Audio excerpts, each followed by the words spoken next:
시청자 여러분 반갑습니다. 데크빌입니다.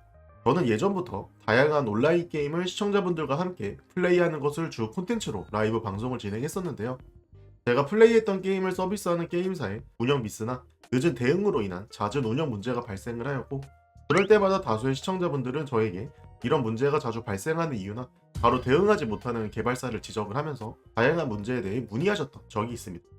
특히 개발사가 빠르게 문제를 수정하지 못할 경우 발생하는 대부분의 피해는 유저가 입게 되는 구조이기 때문에 유저 입장에서는 매우 예민할 수밖에 없고, 대처가 늦어질 경우 당연히 개발사를 의심할 수밖에 없는 상황이 됩니다. 예를 들어 검은 사막의 경우 불법 프로그램으로 규정되어 있는 핵이나 매크로 사용 의심 유저가 게임 내 많이 보이면서 다수의 유저들이 개발사에게 제보 및 신고를 하였으나 개발사가 빠르게 대응하지 않으면서 의심을 키웠던 전례가 있고, 클래식 바람의 나라는 검은 사막과 같은 매크로 이슈에 더해서 금조각 게이트와 같은 게임 내 시스템을 이용해서 주요 보스 몬스터를 독점하고 조직적으로 행동하면서 공정한 경쟁을 방해하고 이익을 취했던 사례와, 게임의 서버 구조 이슈 해결 및 유저 편의를 위해 추가된 채널 이동 기능을 겹치기 행위로 악용하면서 다수의 선량한 유저에게 피해를 입히고 부당 이익을 얻는 등 다양한 사고가 발생했으나, 이 역시 개발사는 빠르게 개선 또는 대응을 하지 않으면서 피해를 키웠고, 결국 다수의 유저들은 판멸감과 회의감 그리고 불쾌감을 느끼며 게임 플레이를 일시 중단하거나 아예 접었습니다. 제3자의 입장에서 봐도 문제가 뻔히 보이고 빠르게 대응해야 되는 사고인데도 개발사는 늦은 대응뿐만 아니라 사건 해결 과정에 대한 공유마저도 유저들에게 하지 않으면서 유저들의 불만을 키웠고, 자연스럽게 유저분들은 게임에서 허용하지 않는 프로그램이나 비매너 행위를 통해 부당 이익을 취하는 유저들과 개발사의 모종의 커넥션이 있고, 개발사는 그들에게 대가를 받는 대신 각종 이슈들을 수정하지 않으면서 암묵적으로 묵인하고 있는 것이 아니냐는 음모론을 제기하신 분들이 많았습니다. 그 중에 저희 채널을 시청해주시는 시청자분들도 꽤 계시고, 저 또한 채널을 지속적으로 운영을 해오면서 꾸준히 음모론에 대한 문의를 받았었는데요. 그래서 이번 영상을 통해 온라인 게임 개발사가 각종 운영 이슈나 사고 대응이 늦는 원인과 시청자분들께서 제기하셨던 음모론의 타당성에 대해서 설명드리도록 하겠습니다.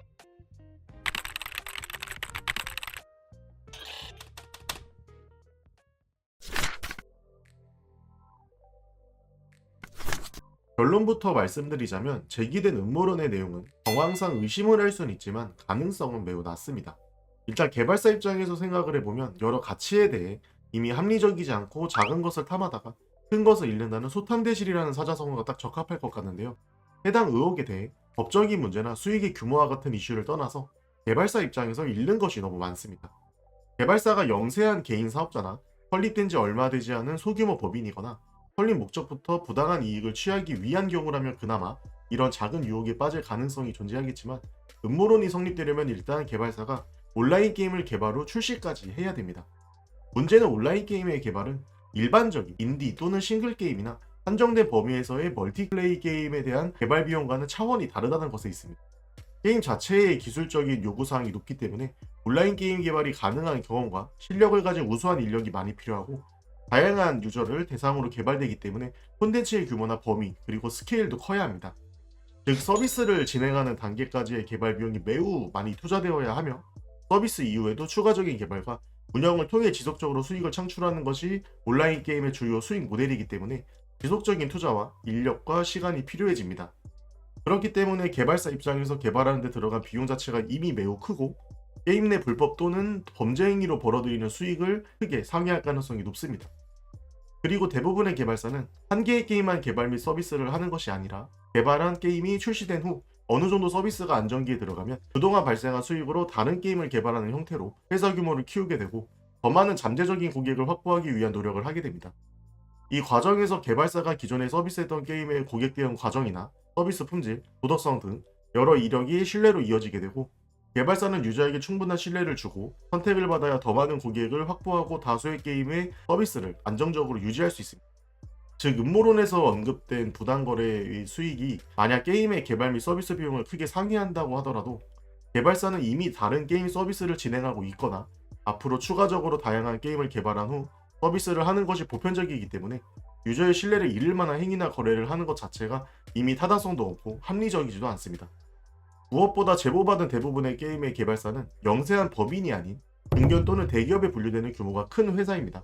해당 개발사들은 이미 서비스 중인 게임도 많고 업력도 상당하며 자체적으로 보유한 자본도 크기 때문에 굳이 이런 부당한 거래에 응할 이유가 없으며, 만약 거래에 응했더라도 추후에 해당 사실이 발각되는 경우 브랜드 이미지가 크게 실추되고 문제가 된 게임뿐만 아니라 개발 중이거나 이미 서비스 중인 다수의 게임 서비스에도 큰 타격이 발생하기 때문에 이로 인한 손실은 환산하기 어려울 것으로 예상이 되므로 음모론이 성립하기는 매우 어렵습니다.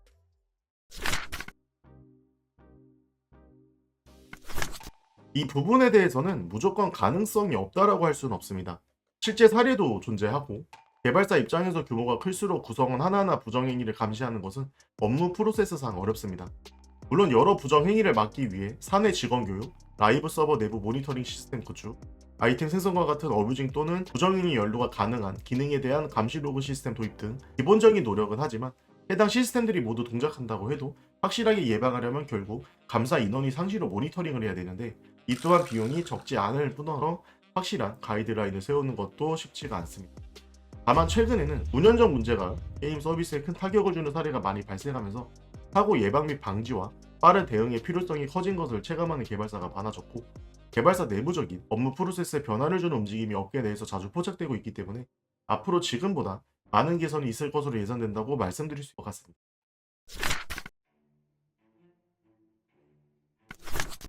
게임 산업이 다른 산업에 비해 역사가 길지 않다 보니 대부분의 게임 개발사의 각종 운영 중 발생하는 사건 사고에 대한 대응 가이드라인이 명확하지 않고 내부 대응 프로세스가 충분히 갖춰져 있지 않은 문제입니다. 제조업이나 금융업 등 옛날부터 존재했던 업종의 경우 긴 시간 동안 업이 지속되면서 다양한 이슈와 사건 사고를 겪으면서 경험을 쌓았고 그 과정에서 고객 관리에 대한 중요성과 사건 사고에 대한 예방과 최선의 대응법 등 노하우를 확보했기 때문에 고객 관리와 직결되는 운영 및 서비스에 충분한 투자를 하고 여러 사례를 참고해서 적절한 가이드라인을 수립한 후 각종 사건 사고에 대응하고 있습니다. 다만 게임 산업은 아직도 충분한 업력이 쌓이지 않았고 경험을 계속 쌓아나가는 단계이기 때문에 다른 업종에 비해 상대적으로 고객 관리나 대응이 부실할 수 있습니다. 최근 모범 사례가 국내에서 조금씩 관찰되면서 게임업계 내부에서도 운영 관련 성찰의 필요성을 느끼고 있는 만큼 앞으로 개선되는 것을 기대해보는 것도 좋을 것 같습니다. 추가적으로 개발사 내부적인 구조에 대한 문제도 있습니다. 대부분의 게임 회사는 규모가 커지면서 모기업이 되는 주체가 있고 그 안에 스튜디오나 팀 단위의 가이사 또는 개발팀 형태로 구성해서 개발이 진행이 되는데 문제는 이렇게 구성된 조직마다 개발 및 운영 스타일과 가이드라인이 매우 다르기 때문입니다. 그래서 모기업이 같음에도 불구하고 운영이나 사건 사고 대응의 속도가 크게 다르거나 서비스의 품질에 대한 고객 만족도가 큰 차이가 있는 경우가 많습니다.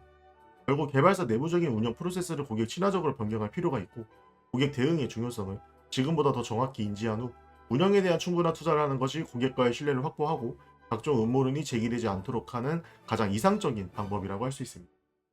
휴대폰이나 가전제품을 하나 구입을 했을 때 만약 제품에 문제가 발생하면 AS 센터를 통해 구입 날짜에 따라 무상 또는 유상으로 수리를 받을 수 있습니다.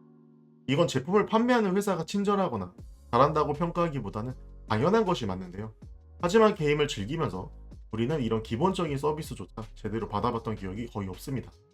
물론 게임 업계가 업력이 충분하지 않은 이슈로 인한 경험 부족이나 고객관리 필요성을 인지하지 못한다 등등 다양한 이유를 말씀드리긴 했지만 저 또한 냉정하게 핑계일 뿐이라고 생각을 합니다. 대기업, 중소기업 상관없이 게임 업계에 속한 모든 개발사는 서비스 운영과 고객 응대 및 관리에 대해서 내부적으로 점검할 필요가 있고 앞으로 이 문제들을 극복하지 못한다면 도태될 수 있다고 생각을 해야 됩니다. 최근 운영적인 문제 또는 결함이 발생했을 경우 다수의 유저분들이 해당 게임에 등을 돌리거나 개발사를 강하게 질책하는 등 소비자로서의 올바른 권리를 행사하는 모습이 자주 보이고 있고 이런 과정에서 개발사들은 다양한 깨달음을 얻고 있습니다.